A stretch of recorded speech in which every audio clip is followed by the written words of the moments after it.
여러분 안녕하십니까? 인문학TV 고경입니다. 여러분은 혹시 타인으로부터 면전에서 듣기 싫은 말을 듣게 되는 경우 있으셨습니까?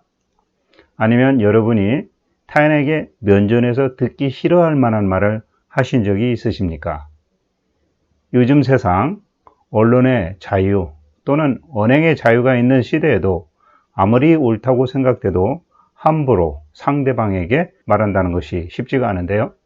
오늘 사마천이 소개하는 열전 속의 인물 장석지와 풍당은 지금으로부터 약 2100년 전 황제라는 절대 권력 앞에서도 자기가 생각하는 바 옳다고 생각하는 것을 가감없이 직언했던 사람들입니다. 절대 권력 앞에서도 굴복하거나 불의에 눈 감지 않고 자기가 옳다고 생각하는 바를 솔직하게 이야기를 하는 그러한 사람들을 볼 수 있을 것입니다. 여러분도 불의와 부정을 보았을 때 타협하지 않고 용기를 낼 수 있는 사람이 되시기 바라겠습니다. 자, 그러면 오늘 사마천이 이야기하는 열전 속의 인물 장석지부터 알아보던 시간 가져보도록 하겠습니다.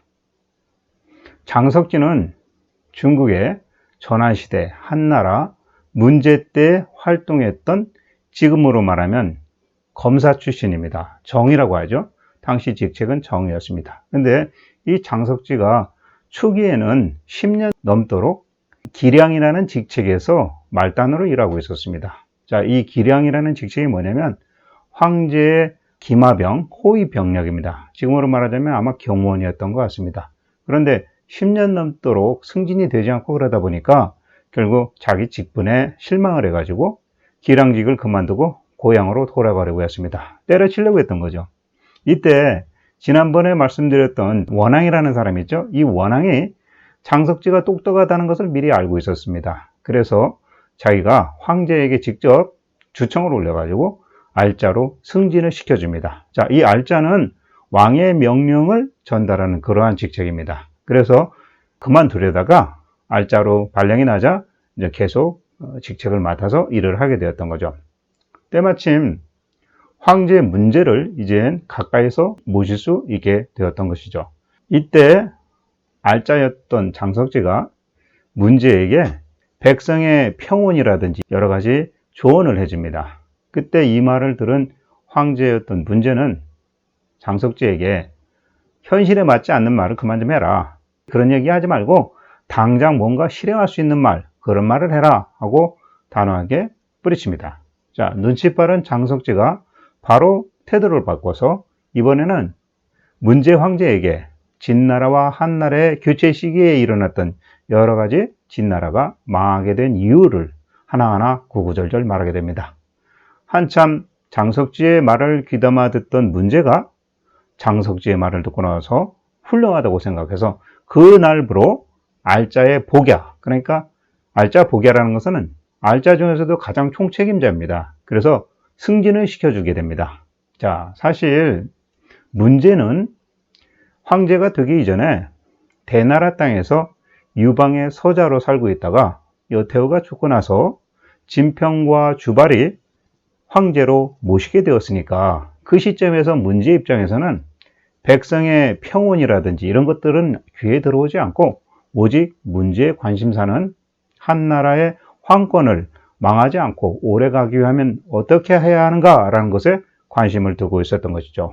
바로 장석지가 황제와 대화에서 주제를 바로 바꾼 것이 10년 이상 말단으로 있다가 승진의 기회를 잡는데 절묘했던 기회가 된 것입니다. 바로 알짜의 수장이 되었기 때문입니다. 그러면 이와 같이 문제에 생각하는 바를 제대로 이해하고 있는 이 알짜가 어떤 말을 또 문제에게 했는지 알아보도록 하겠습니다. 이번에는 언변 좋다고 일 잘하는가 라는 주제를 갖고 이야기를 해보겠습니다. 자, 장석지가 황제의 행차를 호위하면서 호랑이를 기르고 있는 황제의 공원이죠. 사냥터입니다. 상림원을 방문하게 되었습니다. 지금으로 말하자면 대통령이 아마 휴양소 정도 될 것 같습니다. 사냥터입니다.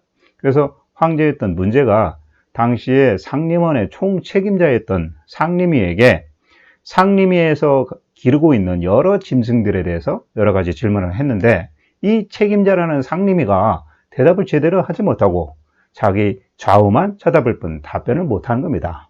그러고 있던 차에 당시에 호랑이를 관리하고 있던 색보라는 일반 관리원이 있었는데 이 사람이 다가와서 상림이를 대신해서 황제에게 상림원에 있는 짐승들에 대한 여러 가지 상황을 자세하게 설명을 합니다.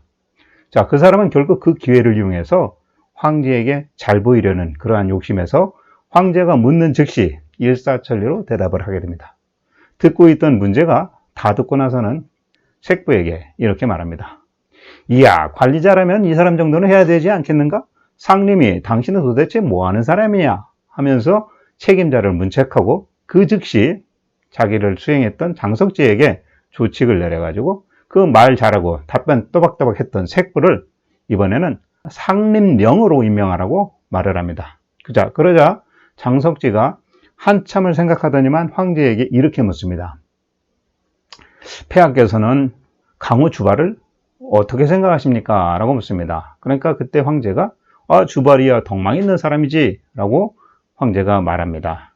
그러자 이번에는 장석지가 또 다른 사람을 묻습니다. 그렇다면 동양호라는 분은 어떻게 생각하십니까? 라고 물으니까 황제는 그 역시 덕망 있는 사람이다 라고 말을 합니다. 자, 이 말을 다 들은 장석지가 황제 문제에게 이렇게 말합니다. 강우 주발과 동양호를 덕망 있는 사람이라고 말씀하셨는데 이 두 사람은 사실상 말주변이 형편없는 사람이었습니다. 이런 얘기를 하고 있는 거죠. 주발은 누구냐면 한나라 유방을 도와서 한나라를 세운 첫 공신입니다. 그리고 동양호는 누구냐면 유방이 한나라를 통일시킨 이후에 각 지역에서 반란이 일어났을 때 한신을 제거한 회의무 한신이 아니고 한왕 한신입니다. 한왕 한신을 제거한 그런 공을 세운 사람들입니다. 근데 이 사람들은 말이 능수능란하지 않았어요. 그러니까 실질적인 공을 세운 사람이 중요하다 이런 얘기를 하는 거죠. 그런데 어떻게 말만 맞고 저 수다스러운 색보 같은 사람을 본받으라고 하십니까? 말만 바르고 실질적인 행동에 있어서는 별반 결과가 없는 사람들을 말하고 있는 거죠. 황제에게 무슨 얘기를 하고 있는 거냐면 말 잘한다고 해서 그 사람을 함부로 승진시켜서는 안 된다 이런 얘기를 하고 있는 거죠. 황제의 신분으로 색보, 상림원의 색보가 언변이 좋다라는 이유로 파격적으로 지위를 올리려고 하는데 그렇게 되면 신하들은 말만 잘하려고 할 뿐 서로 다투고 결국 실익이 없게 될 것입니다 라고 얘기를 하는 겁니다. 그렇게 됐을 때 그 밑에 사람들이 윗사람들의 행동을 본받아서 즉시 따라하는데 황제께서 그렇게 하시면 다른 사람들도 다 말로만 일할 거 아닙니까? 라고 황제에게 직언을 합니다.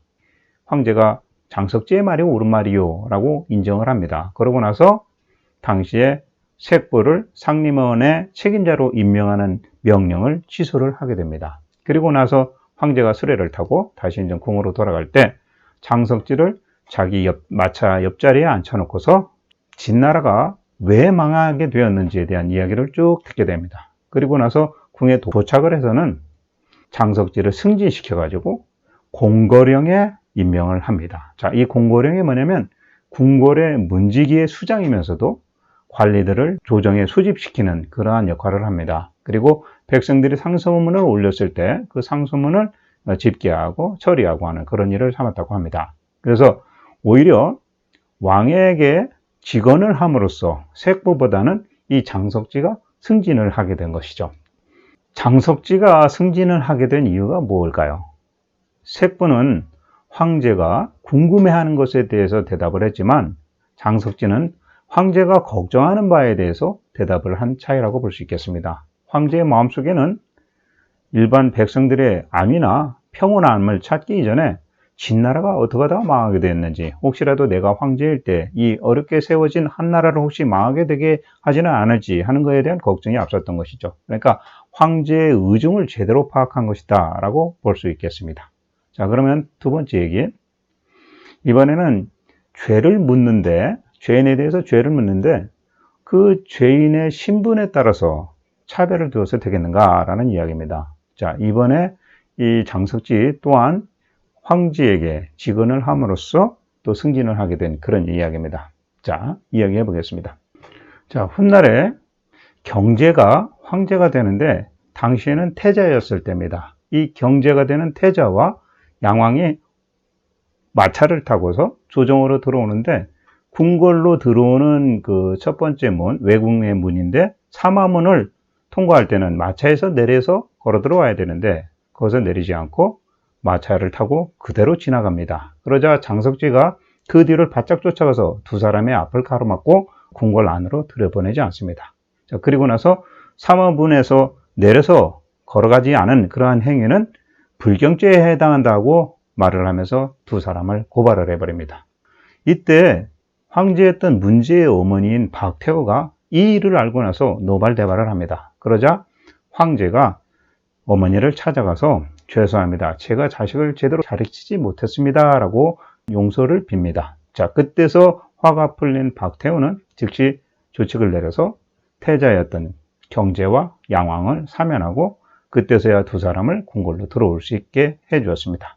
이때 장석지가 한 행동은 나중에 황제가 될 황태자의 궁궐 출입에 대한 법도가 잘못되었다 해가지고 막은 것이죠. 자, 이러같이 장석지는 원칙에는 예외가 있을 수 없다라는 태도로 태자의 잘못도 대쪽같이 언급했던 그러한 사람입니다. 자, 이때 장석지가 이러한 태자에까지도 문제 제기를 하는 것을 본 문제는 장석지가 비상한 사람이라고 생각을 하고 나서 그 이후로 오히려 승진을 시켜서 중대부의 품계로 위치를 바꿔줍니다. 자, 중대부는 조정의 일을 심의하는 그러한 지위라고 합니다. 그래서 그만큼 더 막중한 업무를 맡게 된 그러한 사람이 된 거죠. 그리고 얼마 지나지 않아서 또 이번에는 중랑장까지 자리를 옮깁니다. 중랑장은 궁궐 내 어떤 경계 근무나 국문에 대한 경계 수장이 되는 그러한 자리였다고 합니다. 그래서 장석지는 황제에게 올바른 소리를, 바른 소리를 함으로 인해서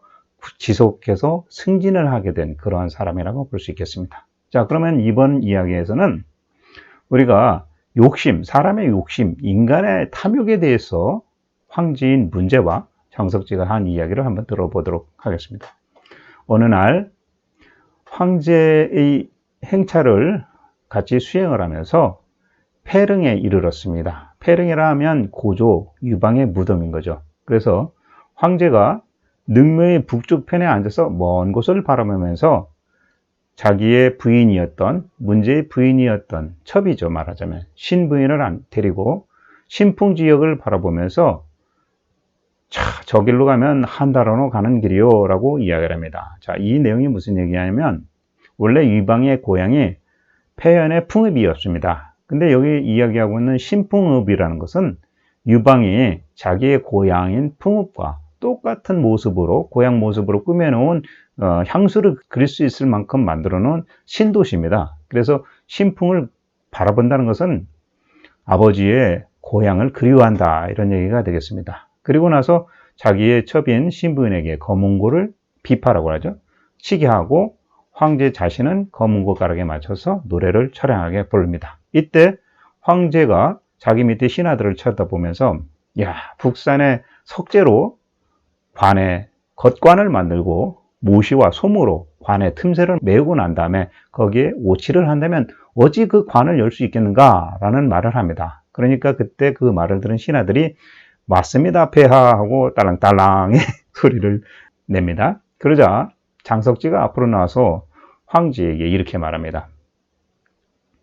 그 관 안에 만약에 사람들이 탐할 만한, 욕심을 낼 만한 것들 넣어두게 된다면 비록 그 묘를 남산의 돌도 아니고 남산 자체를 겉관으로 만들고 그 속에 쇠를 녹여서 관의 틈을 모두 메꾼다 하더라도 사람들은 분명히 열고야 말 것이다.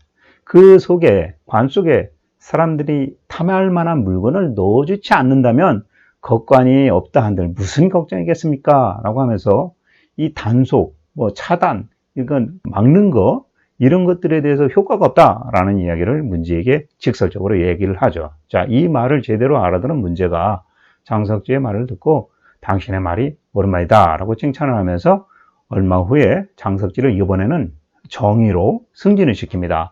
이 정의라는 직책이 뭐냐면 지금으로 말하면 검사입니다. 그러니까 검사장급으로 승진을 시켰다라고 얘기할 수 있겠죠. 그러니까 뭔가 형벌을 다루고 할 때 뭔가 공정함을 기할 수 있겠다라고 판단을 했던 거죠. 그래서 이번 이야기에서는 황제의 말을 놀라게 한 사람 이야기와 또 그 선대 황제인 유방의 묘에 대해서 해코지한 사람에 대해서 처리를 하는 그 과정을 한번 말씀드려 보도록 하겠습니다.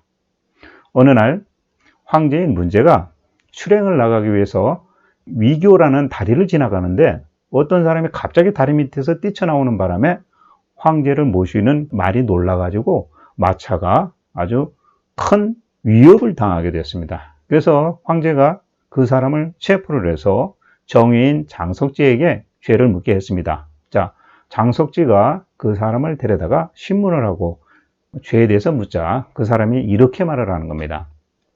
저는 이미 황제께서 다리를 건너간 줄 알고 나왔습니다. 숨어 있다가. 그런데 막상 나와보니 황제께서 그때 지나가는 바람에 엉겹결에 달려가다가 말을 놀라게 한 것입니다. 라고 보고를 합니다. 자, 장석지가 이 말을 듣고 그 정도의 죄라 하면은 당연히 벌금형에 처하는 걸로 되어 있기 때문에 장석지가 벌금형에 처한다고 결정을 내립니다. 자, 황제인 문제가 이 이야기를 듣고 장석지에게 화를 내면서 이렇게 말합니다.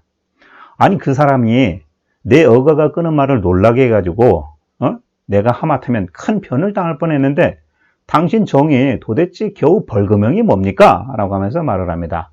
그때 장석지가 황제인 문제에게 이렇게 얘기하는 겁니다. 법이란 천자나 천하의 사람이나 다 같이 지켜야 하는 것입니다. 오늘 황제의 말씀대로 법을 고쳐서 만약에 무겁게 벌을 준다면 백성들은 아마 법을 믿지 않을 것입니다. 그런데 이왕 황제께서 그 자를 저보고 심판하라고 넘겼으니 저는 법대로 처리했을 뿐입니다. 이렇게 대답을 하는 겁니다. 그러면서 또 이 장석지는 만약에 공평하게 법을 처리하지 않으면 누가 그 법을 따르겠습니까? 라고까지 말을 하는 겁니다. 그러니까 이 말을 들은 황제가 조용히 있다가 당신 정의의 판결이 옳소라고 인정을 하게 됩니다. 자, 그러니까 법에 대해서 죄목을 다룰 때 법에 있는 대로 해야지 신분의 높고 낮음에 따라서 법을 달리할 수 없다, 이런 얘기를 하고 있는 거죠. 공평성을 얘기하고 있는 겁니다. 그러면 두 번째 또 이야기, 이번에는 묘지에서 묘지, 신주 뭐 이런 것들을 훔쳐가게 된 도둑에 대한 이야기입니다. 자, 어떤 사람이 유방에 죽고 난 고제의 사당에서 옥반지를 훔쳐갔다가 붙잡혔습니다. 자, 황제인 문제가 성질이 나가지고 그 자를 잡아가지고 정의했던 장석지에게 넘겼습니다. 근데 장석지가 그 자를 조사하고 난 다음에 형벌을 기시형에 처합니다. 자, 이 기시형이 뭐냐면 일단 그 자를 사형을 시킨 다음에 시장바닥에 내버리는 겁니다. 근데 이 판결 결과를 듣게 된 문제 황제는 정의를 불러가지고 아니, 그놈을 내가 당신한테 넘겨서 처리하라고 한 이유가 감히 선제의 사당에서 물건을 도적질했기 때문인데 그까지 기시형 가지고 되겠느냐? 기시형 외에 그놈의 가족들을 모두 잡아서 일족을 멸족시켜야 되지 않겠느냐? 그렇게 하라고 내가 당신에게 넘겨준 거지 나의 뜻을 모르느냐? 라고 따집니다. 자, 황제의 말을 들은 장석지는 그때서 황제께 죄송합니다 라고 사죄를 하고 나서 머리 숙여서 이렇게 또 얘기하는 겁니다. 이처럼 기시형에 처하는 걸로 저는 충분하다고 생각합니다. 죄는 같아도 그 사람의 죄질의 경감에 따라서 차이를 두어야 합니다. 도적이 만약에 종묘의 기물을 훔쳤다고 해서 멸족을 시킨다고 한다면 만에 하나 누군가가 고조 유방에 능해서 흙을 한 삽이라도 훔쳐가기로 한다면 그때는 그 자에 대해서는 어떤 법을 적용하시겠습니까? 라고 묻습니다. 자, 이 말에 문제가 한참 동안 태우인 자기 어머니 박태와 논의한 후에 정의의 판결이 타당하다고 생각해서 신주에 반지로 훔쳐간 사람을 그 해당한 사람에 한해서 기시형에 처하기로 결정을 내립니다. 자, 무슨 얘기냐? 제호 반지 하나 훔쳐간 거 가지고 일족을 멸족시킨다면 그보다 더 큰 죄인 유방의 묘소에 가서 묘흙을 파가는 놈은 어떻게 처리할 거냐라고 그 죄의 경중에 따라서 죄를 물어야지 도둑질 했다 해가지고 어느 거는 강하게 죄를 주고 한다면 그보다 더 중대한 죄에 대해서는 처리할 방법이 없다라는 얘기를 하고 있는 거죠. 자, 이와 같은 판결을 듣게 된 주변의 신하들은 이때부터 장석지의 현명함과 또 장석지의 정당함, 그 다음에 공평성 이런 것에 대해서 이제 사람들에게 알려지게 되면서 서로 가까이 하게 되었다라고 말하고 있습니다.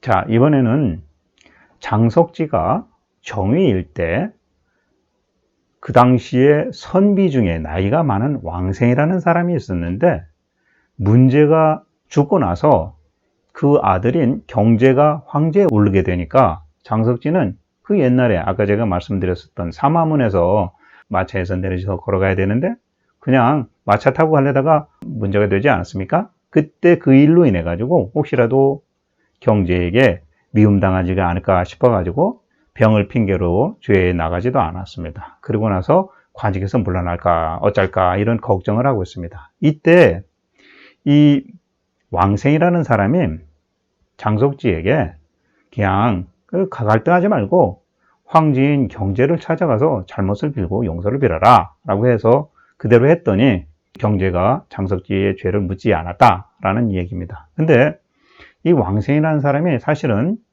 황로 사상에 아주 밝은 선비였다고 합니다. 그러니까 어떤 정치라든지 이런 것들은 안 했던 사람이죠. 근데 언젠가 한 번은 조정의 부름을 받고 들어갔는데 조정 안에 많은 대신들이 모여있는 곳에서 이 왕생이라는 분이 장석지에게 내 버선끈이 풀렸네? 어이 장정이 내 버선끈 좀 묶어주쇼 라고 했다고 합니다. 자, 그러니까 이때 이 말을 들은 장석지가 아무 말 없이 무릎을 딱 꿇고 나서는 풀어진 그 버선끈을 메어주었다고 합니다. 자, 이후에 시간이 좀 지나서 조정에서 물러난 왕생에게 어떤 사람들이 다가와서 이렇게 묻습니다.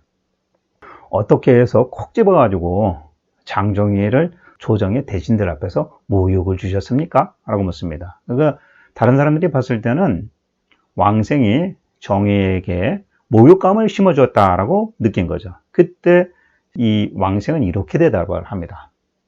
장종이가 천하의 아주 훌륭한 명신인데 내가 이미 늙고 미천해가지고 그를 위해서 내가 도움 준 게 하나도 없었다. 그래서 내가 이번 판에 일부러 나의 버선끈이 풀렸다고 말을 하고 그에게 내 버선끈을 무릎 꿇고 묻게 하는 그러한 욕을 보임으로 해서 그가 그러한 욕 보임에도 불구하고 내 버선끈을 묶어줬다는 그러한 겸손함을 더욱 높여주려고 내가 일부러 그런 것이다 라고 이야기를 합니다. 자, 이 말을 들은 여러 대신들은 왕생이 그러한 현명한 행동 그리고 장정희의 욕을 보이면서도 그것을 감수하는 그러한 행동을 보고서 장정희의 명성을 더욱 높여 생각했다라고 말하고 있습니다. 자, 근데 불행하게도 이 장석지는 경제 측근에서 오래 있지 않습니다. 딱 1년 모시다가 회남왕의 상국으로 전보되어 그 뒤로 거기서 병사하고 맙니다.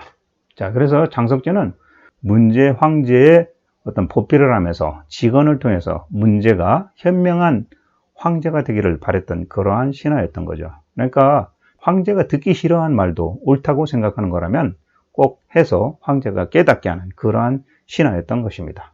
자, 이번에는 또 다른 사람, 풍당이라는 사람에 대해서 이야기해 보겠습니다. 풍당 역시도 황제에게 옳은 말을 했던 그러한 사람입니다. 그러면 이 풍당 이야기를 해보겠습니다.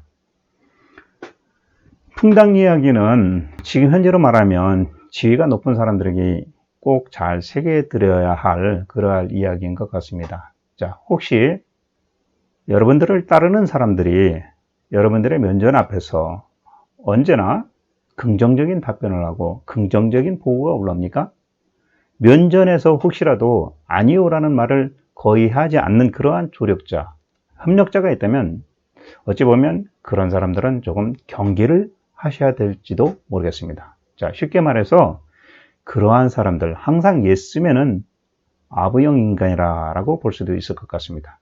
특히 독단적인 리더와 함께하는 예스맨들은 100% 아부형입니다. 그러니까 윗사람의 눈치만 보는 아부형이다 라고 볼 수 있겠죠. 자, 그런 경우 그 리더도 모르는 사이에 조직과 구성원은 부패하고 썩어가게 됩니다. 자, 풍당은 황제, 문제의 나라가 썩어가지 않도록 하기 위해서 황제 앞에서도 아니라고 당당하게 말할 줄 아는 그러한 신하였습니다. 그래서 원래 이 문제는 황제가 되기 이전에 대나라에 살았었죠. 그래서 대나라에 살 때 아무것도 아니었던 문제가 황제에 오르고 나서 그의 황권을 유지하고 다음 아들인 경제까지 물려줄 수 있었던 것이라고 볼 수 있겠습니다. 자, 그러면 풍당 이야기 시작해 보도록 하겠습니다.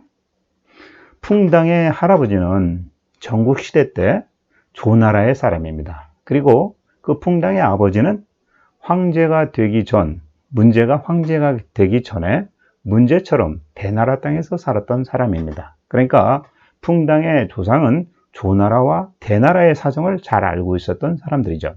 자, 풍당은 그 당시에 아버지와 할아버지를 잘 모셨는지 효영으로 이름이 나서 조정에 추천되어서 중랑서라는 직책을 맡고 한나라의 황제인 문제를 모시게 되었습니다. 그래서 문제가 수레를 타고 밖에 나갈 때는 옆에서 호위하고 있던 풍당이 쫓아다녔던 거죠. 어느 날 문제가 풍당에게 이렇게 묻습니다. 그대는 나이도 많은데 어떻게 난관이 되었어? 그리고 당신의 고향은 어디요? 라고 묻습니다. 풍당이 기회를 봐서 그동안 있었던 그 물음에 대한 자세한 대답을 합니다. 그러자 문제가 다 듣고 나서 이렇게 또 묻습니다. 내가 대나라에 있을 때 집안의 주방을 관리하던 주방장이 여러 번 거록 전투에서 참전한 조나라의 장군 이제에 대해서 훌륭한 장군이라고 말했는데 내가 볼 때 이 이제라는 장군이 훌륭한 자가 맞소? 라고 묻습니다. 근데 여기서 말하고 있는 이제라는 사람은 누구냐면 진나라 말기, 통일 진나라 말기입니다. 진승이 난을 일으켰을 때 그 조나라의 무신이라는 사람이 왕이 됩니다. 그래서 그 무신의 여동생이 좀 거만하게 굴었다고 해가지고 조나라를 배신해서 그 여동생을 죽이고 무신에 반역을 해서 진나라에 항복한 그러한 장수였습니다. 그러니까 이 이제에 대한 이야기는 장이 진여열전에 제가 잠깐 소개하고 넘어갔습니다. 그래서 문제는 이제를 아주 똑똑하고 능력 있는 장수라고 이야기하고 있는 거죠.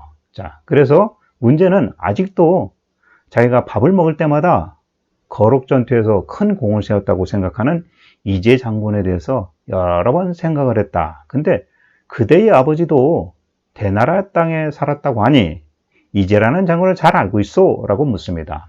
자, 그러자 이 풍당이 이렇게 말합니다.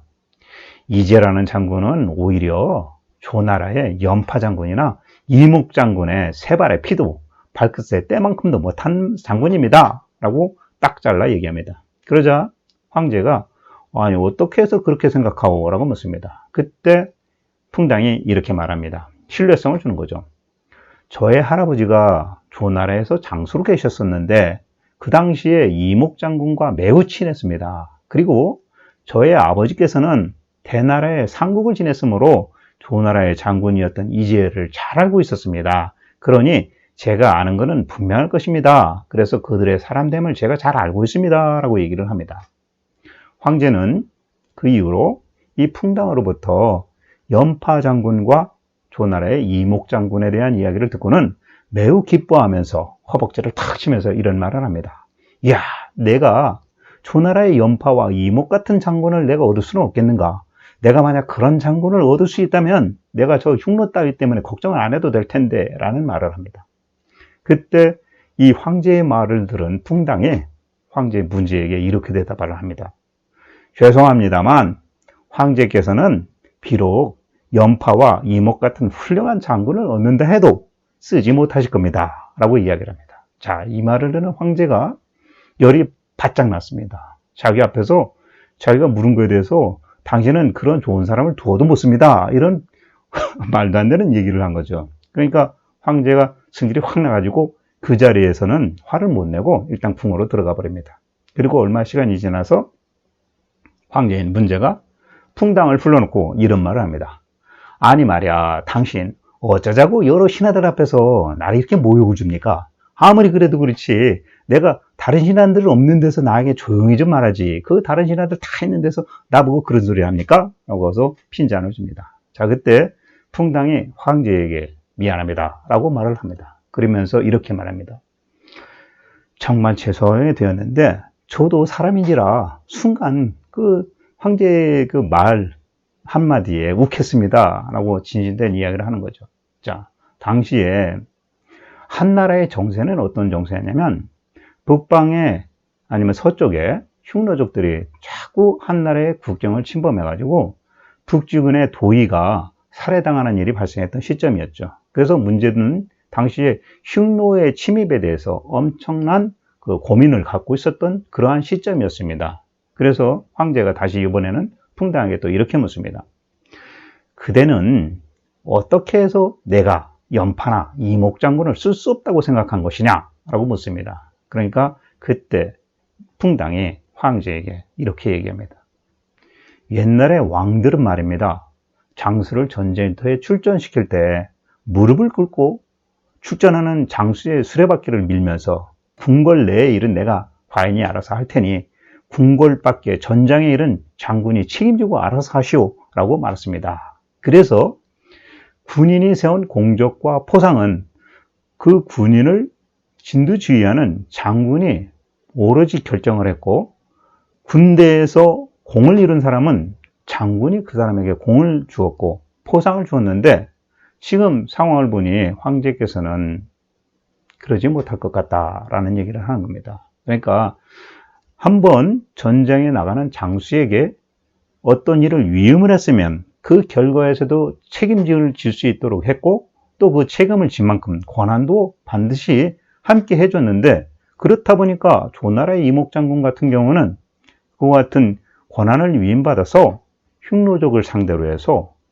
철저하게 자기 병사들의 그 단합과 힘을 모았고 또 공을 세운 군사에게는 반드시 포상을 내렸고 했는데 지금 현재로서는 장군 따로 병사 따로 장군이 나가서 공을 이루기 위해서 병사를 통솔하는 데 있어서 명령은 장군이 하되 그에 대한 평가, 결과에 대한 평가는 장군이 아닌 전쟁을 알지도 못하는 문관 대신들이 그 사람들에 대해서 이러쿵저러쿵 한다면 그 누가 열심히 싸우고 누가 장군으로서 열심히 최선을 다하겠습니까? 라고 하는 말이죠. 그러니까 무슨 얘기냐면 이목장군이나 연파 같은 장군을 쓸 수 없다라는 얘기는 문제 황제는 장군에게 나가서 열심히 싸우라고 말은 하지만 그 장군이 승리하고 돌아왔을 때 그에 대한 평가라든지 포상이라든지 이런 것들은 황제 마음에 내키는 대로 할 거 아니냐.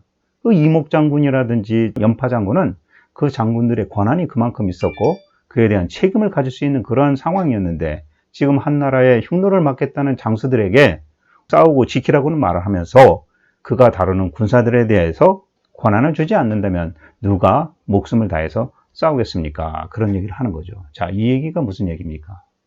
여러분들도 직장에서 예를 들면 아니면 조직에서 특히 리더에 계신 분들 밑에 사람에게 어떤 일을 시키면서 권한은 자기가 다 갖고 책임은 밑에 사람 보고 지라고 하면 그 밑에 사람이 열심히 일하겠습니까? 절대 그렇지가 않죠. 그에 대한 권한을 주지 않으니 책임을 지는 척만 하지 제대로 일을 하지 않게 되는 거죠. 결국 문제 황제는 이 풍당의 이야기를 듣고 자기가 권한을 나눠줄 수밖에 없다. 나눠줘야 한다. 그래야만이 장수들이 최선을 다할 수 있겠구나라고 판단을 한 겁니다. 그래서 당시에 한날의 운중의 군수였던 위상의 공적을 상부에 올릴 때 흉노족을 못 뺀 게 몇 명이 차이 난다고 해서 그게 틀렸다고 해서 위상의 직위를 깎아 내려버렸습니다. 그런 일이 있다 하니 위상이라는 사람이 흉노를 상대로 열심히 싸우겠습니까? 그 예를 드는 거죠. 그래서 연파나 이목 같은 명장을 얻는다 할지라도 제대로 쓸 수 없을 것이다 라고 얘기한 겁니다. 자, 그러면서 또 문제에게 내가 이렇게까지 솔직히 얘기했지만 이거는 목숨 내놓고 한 말입니다 라고 또 풍당에 솔직한 이야기를 합니다.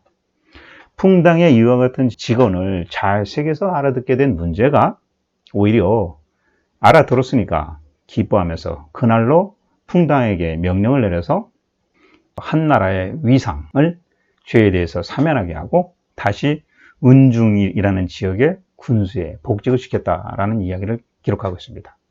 그리고 나서 이제 풍당은 거기서 또 전차 부대를 관장하는 그런 지휘관으로도 임명을 했다고 합니다. 자, 이와 같이 한나라 문제는 자기가 초창기에는 황제의 권한, 그 다음에 자기 밑에 신하들, 장군들을 이끌어가는 조직력에 있어서 약간의 문제가 있었지만 이와 같은 장석지나 풍당 같은 옳은 말, 직언을 올바르게 하는 그러한 신하를 만남으로 인해 가지고 자기의 아들인 경제에까지 한나라의 황권을 넘겨줄 수 있는 그런 황제가 되었던 거죠. 자, 문제의 뒤를 이어서 경제가 이제 황제가 되었습니다.